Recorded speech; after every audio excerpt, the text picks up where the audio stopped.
প্রিয় ভাইয়েরা, আমি বলেছিলাম যে একদল খেয়ে গিয়েছে আর একদল খাওয়ার জন্য রেডি হয়ে আছে। তো কোনো দল এটা নিয়ে কোনো কথা বলল না।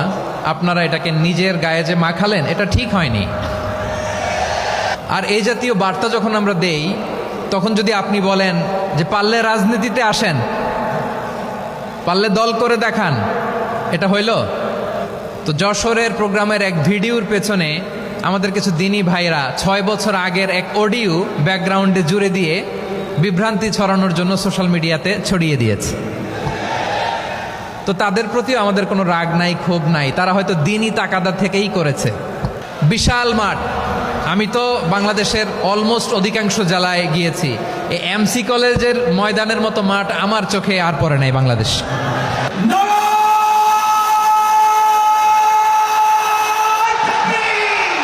দাওয়াতের ময়দানে আছে মুমিন প্রাণে আল্লামা সাঈদীর উত্তরসূরি। আজ হারি, আজ হারি, আজ হারি, মিজানুর রহমান আজ হারি।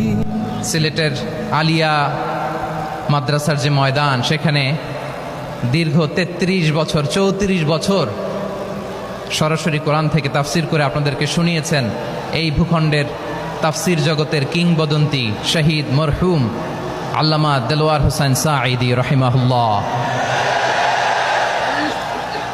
আমরা আমাদের আল্লামার জন্য দোয়া করি, আল্লাহ তাআলা মরহুম আল্লামা দেলোয়ার হোসেন সাঈদী রাহিমাহুল্লাহর জীবনের সকল খেদমাগুলোকে আল্লাহ তাআলা কবুল করে নিক। ওনার কবরটাকে আল্লাহ তাআলা কোরআনের নূর দিয়ে মোনাওয়ার করে দিক। আমি আরও সৌভাগ্যবান যে আমি অত্যন্ত নগণ্য ক্ষুদ্র একজন কোরআনের ছাত্র হয়ে কোরআন থেকে যা বুঝেছি, এই কথাগুলো যখন দেশ থেকে দেশান্তরে যেখানেই যাই শোনাবার জন্য লক্ষ লক্ষ দিনী ভাইরা সেখানে উপস্থিত হয়, আলহামদুলিল্লাহ।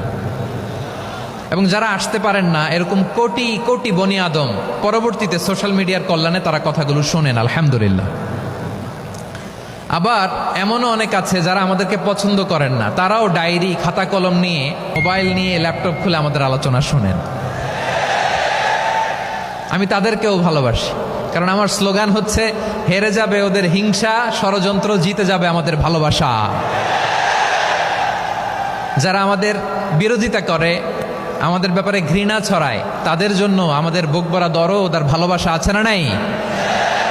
কারণ ভালোবাসা দিয়ে যা জয় করা যায়, কঠোরতা দিয়ে তা পারা যায় না। তো যারা বিরোধিতার জন্য আমাদের আলোচনা